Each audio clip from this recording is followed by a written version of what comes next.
Kapuso Stars, nag-enjoy naman sila pagbisita sa mga heritage spot sa Silay City ginakabig nga Paris of Negros. Samtang Kansilay Festival 2024, nangin mas memorable kaupod ang Kapuso Stars sa aton ng grande Kapuso Fiesta. Yaring balita nga atong gintutuka.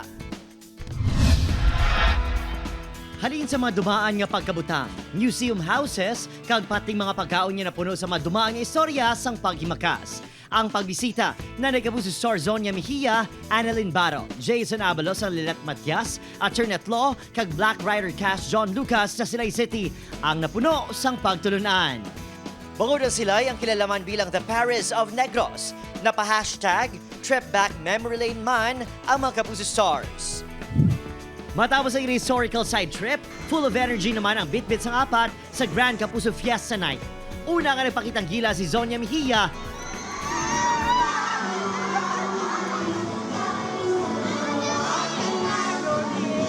Si Annalyn Baro naman at home sa Silay, bangod tumandok sa dakbanwang iyang Iloy. Super happy gid ko nga nakabalik ko di taga. Mag-meet ko kamutanan. Samtang si Jason Abalos captured the hearts sa mga bisita sa iyang mga pakulo on stage.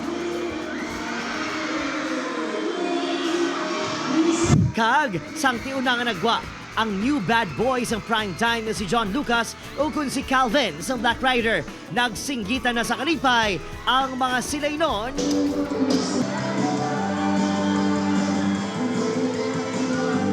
Mga kapuso, punta na kayo dito sa Negros, dito sa City of Silay. Naku, napakaganda dito, napakasarap ng mga pagkain, at napakababait na mga tao dito. Madamo gid na salamat sa tanan nga nag-support sa amon show na Lilet Matias Attorney at Law, at syempre Bubble Gang.